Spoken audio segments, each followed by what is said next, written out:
Oke, bismillah. Kita awali etika komunikasi dengan mbahnya filosof Aristoteles.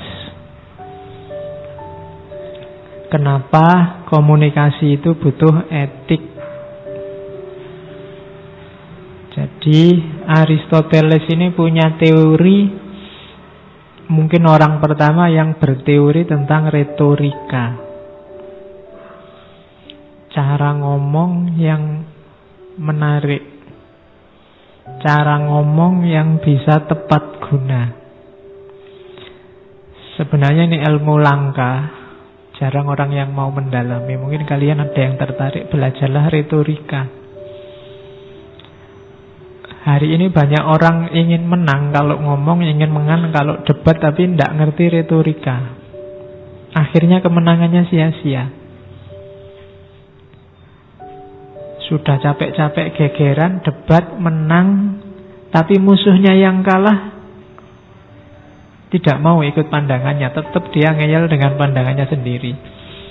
Kenapa? Karena kebenarannya tidak masuk ke lawan bicara. Kalau versinya Aristoteles itu retorikanya keliru. Ada orang yang tidak pakai debat, ngomong 1-2 kata bisa merasuk. Orang terpengaruh. Sementara sini yang capek-capek debat sudah menang, kono ya tetap ngeyel. Nah, itu mungkin kita kurang retorika. Hari ini kalau maki-maki kita ahli, tapi dalam hal retorika mungkin kita masih kurang. Katanya Aristoteles, ngomong yang tepat, yang persuasif, yang mempengaruhi, menarik perhatiannya orang, sangunya 3. Sangu itu apa bahasa Indonesia ini? Bekalnya 3. Logos, etos, pathos. Etosnya nomor 1. Etos, logos, pathos. Ini kayak jagoannya Tri Musketeer. Etos, logos, pathos. Etika komunikasi itu etos ini. Etos itu orangnya secara moral harus berkualitas, bisa dipercaya. Kenapa tadi kamu debat, ngomong, menang, musuhmu tidak mau ikut kamu? Jangan-jangan dia masih curiga, wong kamu itu orangnya tidak bisa dipercaya. Kalau ngomong mencela-mencela, kemarin bilang apa, sekarang bilang apa, berarti kamu lemah di etos. Kalau kamu lemah di etos, sebagus apapun pikiranmu, gagasanmu, tidak akan ada orang yang mau mengikuti. Itu etos. Bangun etos. Orang yang etosnya kuat itu biasanya tidak perlu ngomong capek-capek, ngomong 1-2 kata orang akan patuh. Kalau bahasa retorika modern namanya truthworthiness, bisa dipercaya. Kenapa? Karena secara moral dia bagus. Jadi harus punya etos. Kalau belum harus dibangun. Aristoteles ini kan nanti yang pikiran-pikiran akhlaknya banyak diwarisi oleh para filosof muslim. Akhlak itu pembiasaan, harus dibiasakan. Tidak ada orang yang terlanjur tidak jujur ya Pak, tidak ada. Harus dilatih jujur. Saya itu terlanjur pemarah ya Pak, tidak ada terlanjur kalau akhlak. Kalau sekarang watak mau pemarah, dibangun biar tidak ngamuan. Jadi bangun kredibilitas moralmu. Nah, itu sangunya sebelum nanti komunikasi.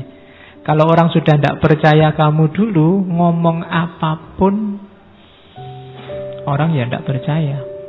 Sebagus apapun isinya, sebaik apapun isinya, orang tidak akan mau ikut. Kenapa? Karena lihat kamu yang ngomong. Oh, itu harus dibangun. Ya kayak model kamu kalau tiba-tiba bilang kita harus selalu mendekatkan diri pada Allah, mungkin orang tidak percaya potonganmu. Modelmu kayak ngono wae kok ngomong mendekatkan diri pada Allah. Kenapa? Kamu harus bangun etos dulu. Kalau nasihati orang jadi soleh, ya kamu soleho dulu.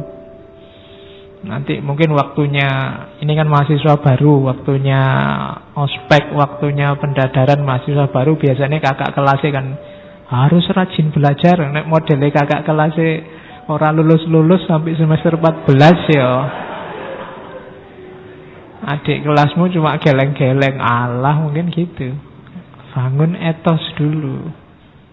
Jadi harus truthworthiness.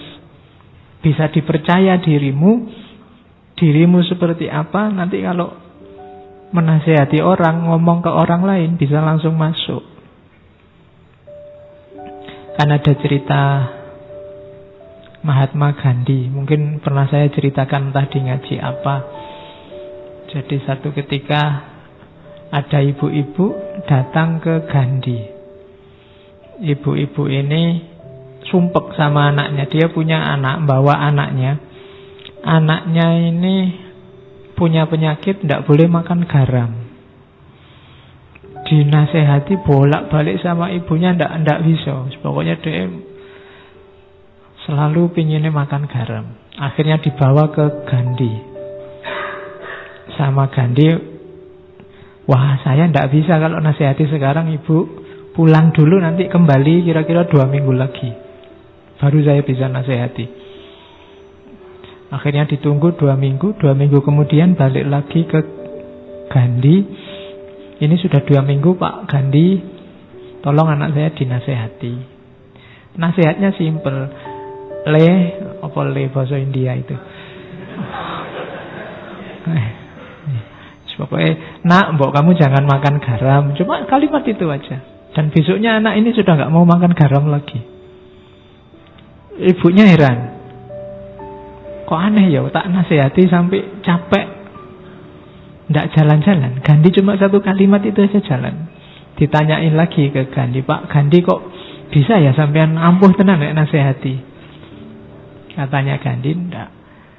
2 minggu yang lalu waktu ibu datang pertama kali ke sini, saya masih makan garam. Saya yang makan garam, ndak mungkin bisa nasihati anak ini untuk tidak makan garam. Maka waktu 2 minggu ini saya manfaatkan untuk pantang makan garam juga.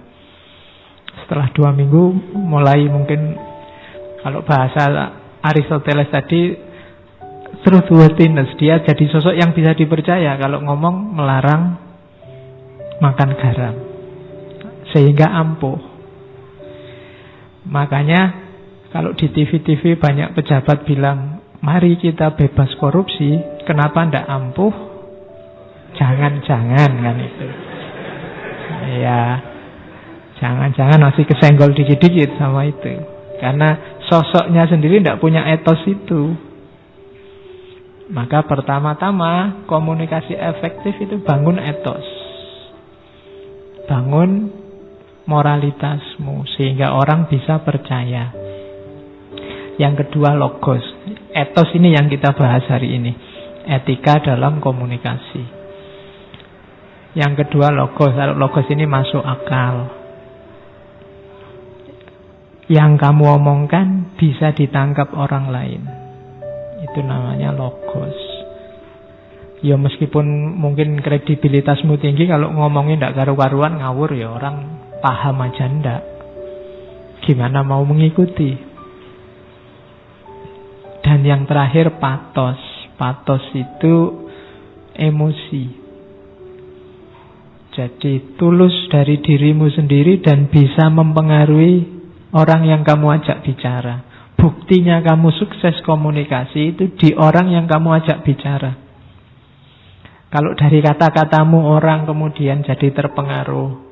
Kalau sedih dia jadi nangis. Kalau senang dia jadi ketawa. Ini ada unsur patosnya. Emosi terlibat. Ya kayak penceramah itu. Kalau penceramahnya semangat, orangnya wah jadi semangat. Kalau ngomongnya kayak saya gini, kelemek-kelemek, kamu jadi ngantuk. Loh itu berarti saya sukses, ada patosnya. Jadi ada emosi terlibat. Yang sini adem, sana ikut adem, tidur. Oke, jadi itu namanya pathos. Jadi komunikasi itu kalau 3 ini terlibat, retorikamu bagus, sudah sukses. Ya nanti ada teori turunannya detail. Kapan-kapan kita ngomong itu ya, tentang retorika selama 1 bulan. Jadi itu etik dalam komunikasi. Ada etos, ada logos, ada pathos. Ini kalau zaman Yunani namanya trivium. Jadi 3 bidang utama. Kenapa ini penting zaman itu? Kehidupan Yunani era filsafat awal itu kan isinya diskusi-diskusi. Orang saling bertukar pikiran, saling mengadu pandangan. Maka dibutuhkan 3 ini. Oke, terus dari situ kita butuh etos, etika komunikasi. Definisinya itu kalau dalam bahasa Inggris. Kamu terjemah sendiri ya. The principle governing communication. Prinsip-prinsip yang mengatur komunikasi. The right and wrong aspect of it. Aspek benar dan salahnya komunikasi. The moral and immoral dimension relevant to interpersonal communication. Moral, dimensi moral dan immoral. Diingat-ingat yang belajar etika, moral itu lawannya immoral, bukan amoral. Awas keliru. Kalau ada mahasiswa dan mahasiswi kok masuk kamar mandinya masjid siang-siang berdua, itu immoral, bukan amoral. Kalau amoral itu perbuatan yang tidak berhubungan dengan moral.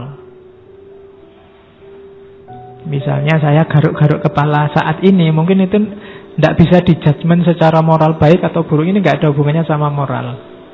Tapi kalau saya meludah ke situ, ke karpet itu mungkin immoral.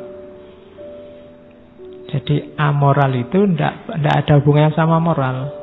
Misalnya yang pakai kopiah dan tidak pakai kopiah di sini itu tidak bisa dinilai yang pakai kopiah lebih moral, yang enggak. Itu sifatnya netral, tidak berhubungan dengan apapun. Itu namanya amoral.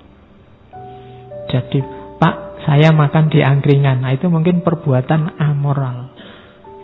Tidak ada hubungannya sama moral. Jadi kalau ada temanmu mau ngangkring, kamu melakukan perbuatan amoral. Ya, cuma di kita sering kesannya amoral itu tidak bermoral. Padahal yang tidak bermoral itu immoral. Jadi perbuatan itu kan ada baik, ada buruk, ada netral. Yang netral ini amoral. Yang jelek itu immoral. Jadi immoralitas lawannya moralitas. Itu yang dibahas. Jadi etika komunikasi itu yang dibahas prinsip-prinsip komunikasi apa saja. Yang benar dan yang salah. Biasanya ngomong kontennya. Atau moral dan tidak. Moral dan tidak itu biasanya kita definisikan baik dan buruk. Ini kan nilai-nilai dasar kalau dalam hidup kita. Benar, salah, baik, buruk. Ada lagi sebenarnya yang ketiga nanti. Nilai estetik. Kalau komunikasi nanti isinya pantas atau tidak pantas. Ada sesuatu itu ya benar, ya baik, tapi tidak pantas. Tidak pantas itu ya tidak selayaknya. Biasanya sifatnya lokal. Jadi tidak pantas itu biasanya ada harmoni yang tidak pas, terkacaukan. Nah itu levelnya namanya estetik. Kalau baik buruk namanya levelnya etik. Kalau benar salah biasanya yang paling utama levelnya logik. Jadi ngomong itu ya ngomonglah yang benar, jangan yang salah, dengan cara yang baik dan pantas. Oke, kalau pantas itu ya harmonis, cocok, sesuai. Nah, etika komunikasi ngomong itu. Jadi setiap orang pasti berkomunikasi karena setiap orang makhluk sosial.